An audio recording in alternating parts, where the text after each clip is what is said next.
ভাই, 40 পয়সাও যদি বেশি হয় তাহলে তো আমাদের না খেয়েই থাকতে হবে। বড্ড বেশি দাম চাও বাবু শুকনো কাঠের। 30 পয়সায় নিলে দাও, না দিলে অন্য কোথাও দেখছি। আচ্ছা ঠিক আছে ভাই, 30 পয়সাতেই নিয়ে যান। আহ, জিনিসপত্রের যা দাম বাড়ছে দিন দিন, এই পয়সা দিয়ে তো কিছুই হবে না। যাই, যা হয় বাজার করে নিয়ে যাই, না হয় গিন্নি আবার ওই লঙ্কা কাণ্ড বাঁধিয়ে দেবে।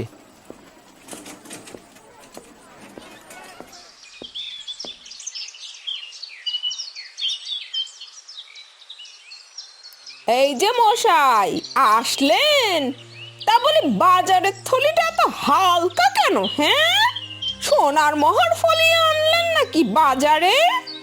ওগো, ওই শুনছো, ওই আজ কাঠের বাজারে বড় মন্দা।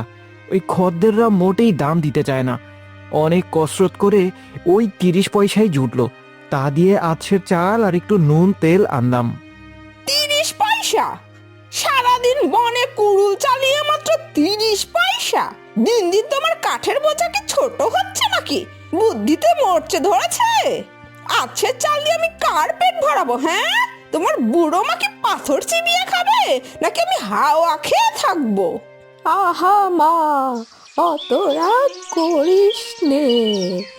ছেলেটা তো রোদ বৃষ্টির মাথায় করে খেটে খুটে আসে, যা এনেছে তাই দিয়ে আজ চালিয়ে নে। কাল না হয় বেশি করে আনবে খান। এতই যদি আপনার দরদ, তাহলে আপনি কিছু একটা করে সংসারটা চালান না। আর বলি, তোমার কি শরম হায়া বলতে কিছু নেই? পাশের বাড়ির হারু তো রোজ কত কি ঘরে আনছে, বউকে সোনার গয়না গড়ে দিচ্ছে, আর আমার কপালে জুটলো এই আছের চাল। দেখো, মাকে এসব বলো না।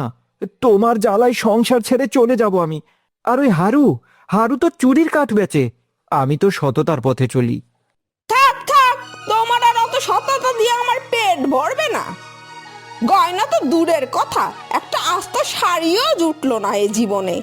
যাও, আবার বনে যাও, বড় কোনো চন্দন কাঠ কেটে বেশি করে পয়সা আনো, নয়তো আজ রাতে আর হাড়ি চড়বে না বলে দিলুম।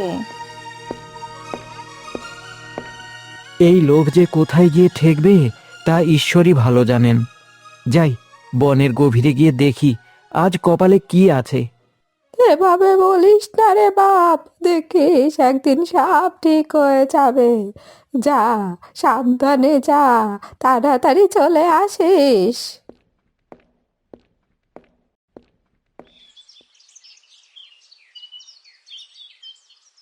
কি হে কানাইদা, আবার কাঁধে কুড়াল নিয়ে কোথায় চললে? সকালেই তো দেখলাম হাটে কাঠ বিক্রি করছো। কি আর বলি ভাইয়া, ঘরে গিন্নি তো কেলেঙ্কারি বাঁধিয়েছে। একে তো কাঠের দাম নেই, ঠিক মতো বাজার খরচও করতে পারছি না। তা কানাইদা, কাঠ কাটতে তো যাচ্ছ, তবে সাবধানে যেও।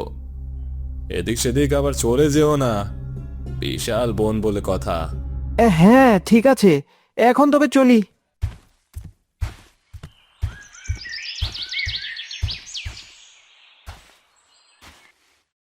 ধুর, এত খুঁজেও তো ভালো কোনো শুকনো গাছই পেলাম না। কি যে করি! না, এক কাজ করি, ওদিকটায় গিয়ে দেখি।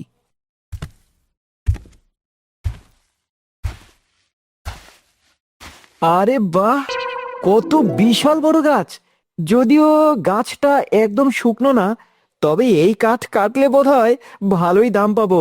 হ্যাঁ হ্যাঁ, তাই করি, চট করে কেটে নিয়ে যাই, বিকেল হয়ে এলো। থামো কানাই, কে? আমায় আঘাত করো না, আমায় তুমি কেটো না। আমি কথা দিচ্ছি, আমি তোমায় সাহায্য করব। কে কথা বলে? এখানে তো কেউ নেই। ও ভূত নাকি গো? ভয় পেও না, আমি এই বনের প্রাচীন বৃক্ষ। বহু বছর ধরে আমি এখানে দাঁড়িয়ে আছি। তোমার অভাবের কথা আমি জানি। আমাকে কেটো না, বদলে তুমি যা চাইবে আমি তোমাকে তাই দেব। ক্ষমা করবেন বৃক্ষ দেবতা, আমি জানতাম না আপনার প্রাণ আছে। আমার ঘরে বড় অভাব, আর তাই কোনো উপায় না পেয়ে এখানে এসেছিলাম। আর যদি ভালো চাল ডাল না নিয়ে ফিরি, তবে তবে গিন্নি আমায় ঘরে ঢুকতে দেবে না, আর মাও না খেয়ে থাকবে। তোমার সততায় আমি খুশি। বাড়ি যাও, গিয়ে দেখবে তোমার ভাঙা কুঁড়ে ঘর সুন্দর এক দালানে পরিণত হয়েছে, আর ভাণ্ডার ভরে গেছে খাবারে। কিন্তু মনে রেখো কানাই, লোভ করো না। লোভ করলেই সব হারাবে। সত্যি? হ্যাঁ, একদম সত্যি। ঠিক আছে দেবতা, আমি আর গাছ কাটবো না, আমি এখনই বাড়ি ফিরে যাচ্ছি।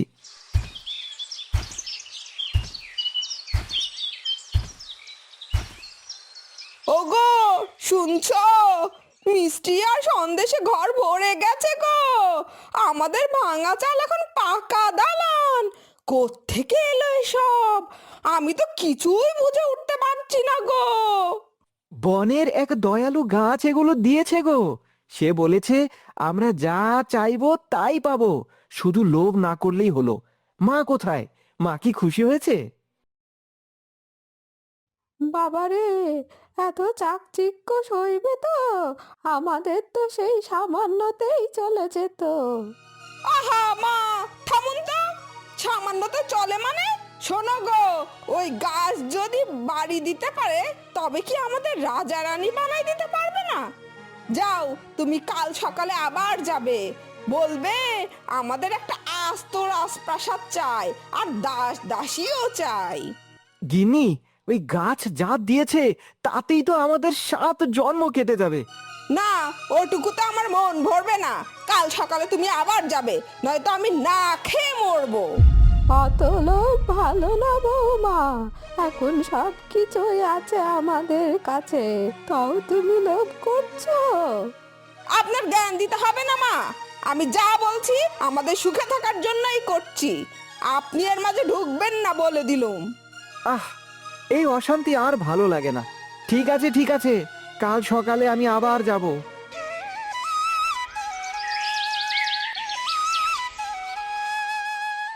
কি হলো কানাই, আবার কেন এসেছো?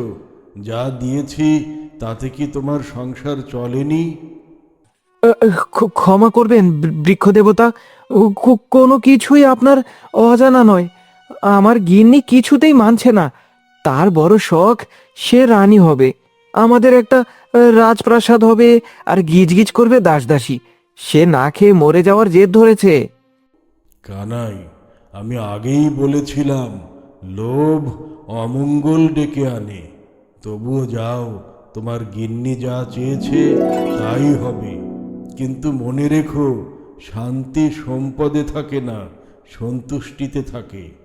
আপনার অশেষ দয়া, আমি আজই তাকে শেষবারের মতো বুঝিয়ে বলবো। ঠিক আছে, এবার তুমি এসো। এই তো, একেই বলে জীবন। ওই হারুর বউ এখন আমার প্রাসাদের বাইরে দাঁড়িয়ে হাঁ করে তাকিয়াই থাকবে।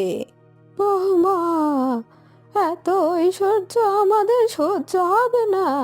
দেখিস, এই সব একদিন ধুলোয় মিশে যাবে, তখন তুই ঠিকই বুঝবি যে লোভ কত খারাপ জিনিস। আপনি তো সবসময় এত অলক্ষণে কথা বলেন কেন মা?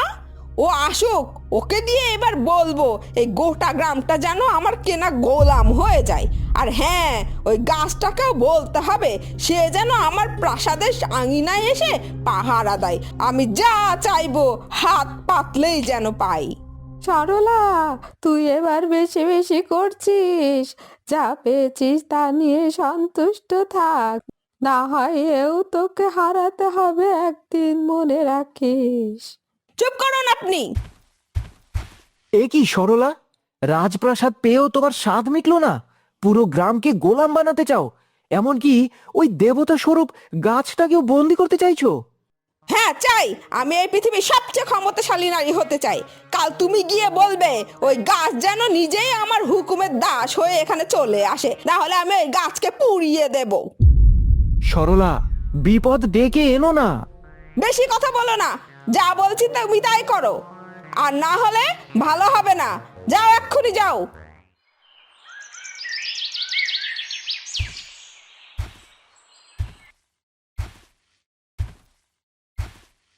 কানাই, আবার কেন এসেছো? রাজপ্রাসাদ আর দাসদাসী কি তোমার স্ত্রীর চাওয়া মিটিয়ে দিতে পারেনি? ক্ষমা করুন বৃক্ষ দেবতা, আমি বড় অসহায়। আমার গিন্নির হিতাহিত জ্ঞান হারিয়ে গেছে। সে বলেছে আপনাকে নাকি তার প্রাসাদের আঙিনায় গিয়ে গোলাম হয়ে থাকতে হবে। আপনি যখন যা দেবেন সে তখন তাই ভোগ করবে। আর আপনি যদি না যান তবে সে এই বনে আগুন ধরিয়ে দেবে। মানুষের লোভের কি তবে কোনো শেষ নেই? যে গাছ তাকে অঢেল সম্পদ দিল, সেই গাছকেই সে পুড়িয়ে মারার ভয় দেখায়। কানাই, আমি তোমাকে আগেই সতর্ক করেছিলাম।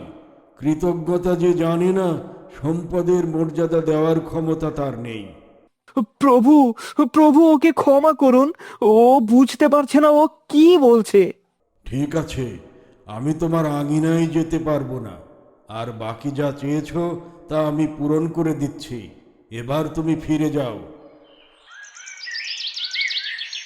কাল সকালে তুমি শেষবারের মতো যাবে, গাছকে বলবে সে যেন আমার হাতের মুঠোয় চলে আসে। আমি চাই যখনই আমার মনে কোনো ইচ্ছা জাগবে তখনই যেন তা পূরণ হয়। গাছের কাছে যাওয়ার ঝামেলা আমি আর রাখবো না। সরলা, তুমি আগুনের সাথে খেলছো। গাছের দেবতা আমাদের ক্ষমা করবেন না। আমি আর যাব না, এ আমার পক্ষে সম্ভব নয়। তবে দেখে নাও, তুমি যদি না যাও আমি এই বিষ খেয়ে মরবো। আমার মরার আগে বলে যাব ওই গাছ আমাকে মেরেছে। ওরে বৌমা, এই সর্বনাশা বুদ্ধি তোকে কে দিল? যে দয়া করলো তাকেই তুই বাদী বানাতে চাস? মা, আপনি থামুন। শোনো, কাল সূর্য ওঠার আগে তুমি রওনা দেবে, এই আমার শেষ হুকুম। দেখো সরলা, তুমি একদিন সব কিছু হারাবে শুধুমাত্র তোমার এই লোভের কারণে। আর একটাও কথা বলবে না, আমি যা বলছি ঠিক তাই হবে। কানাই, তোমার মুখ কেন আজ এত ভারী? তোমার স্ত্রী কি তবে হিতাহিত জ্ঞান পুরোপুরি হারিয়েছে? প্রভু, আমি মুখ দেখানোর যোগ্য নই। সরলা চায় আপনি তার হাতের পুতুল হয়ে প্রাসাদে গিয়ে থাকুন। সে আপনার অস্তিত্বকে নিজের হাতের মুঠোয় বন্দি করতে চায়। এমনকি সে প্রাণ দেওয়ার হুমকি দিচ্ছে। যে ক্ষুদ্র মানুষ আমার দেওয়া অঢেল সম্পদে আমায় ভুলে গেল, সে চায় আমায় বন্দি করতে।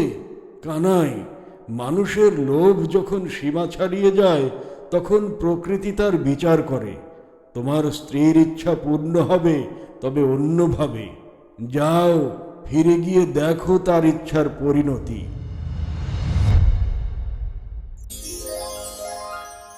বৌমা, এ কি দশা তোর? কি হয়েছে তোর? ওগো, কি হচ্ছে? আমার হাতগুলো এমন শক্ত কেন হয়ে যাচ্ছে? আমি নাড়াতে পারছি না। ওগো, কোথায় আছো? মা, আমাকে বাঁচাও। গাছ তবে এই শাস্তির কথাই বলেছিল। না না, এবার কি হবে? সরলা সারা জীবন শুধু কাঠ আর সম্পদের পেছনে ছুটেছে, তাই সে নিজেই আজ প্রাণহীন কাঠে পরিণত হলো। কানাই, তোমার সৎ মনের জন্য আমি তোমার মাকে এবং তোমাকে রক্ষা করলাম, কিন্তু এই লোভী নারী এখন থেকে তোমার কাঠ হয়েই থাকবে। এ কি করলে সরলা?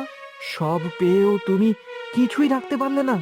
তোমার লোভ তোমাকে জ্যান্ত মানুষ থেকে কাঠ বানিয়ে দিল। বৃক্ষ দেবতা,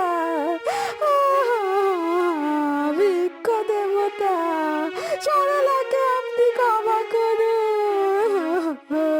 ও অবুঝের মতো ভুল করেছে, আপনি ওকে ক্ষমা করুন, ক্ষমা করুন। বৃক্ষ দেবতা, আমাদের আর কিচ্ছু চাই না। আপনি সব কিছু আগের মতো করে দিন। আমি আমার ভুল বুঝতে পেরেছি। আমি যা করেছি লোভের বশে করেছি। আমি কথা দিচ্ছি আমি আর কখনো লোভ করব না। আমায় ক্ষমা করুন, আমায় ক্ষমা করুন। ঠিক আছে, তবে এবারের মতো ক্ষমা করছি, আর কখনো এমন করলে এর ফল ভোগ করতে হবে। এমনই শিক্ষণীয় ও মজার গল্প দেখতে চাইলে এখনই আমাদের চ্যানেলটি সাবস্ক্রাইব করো।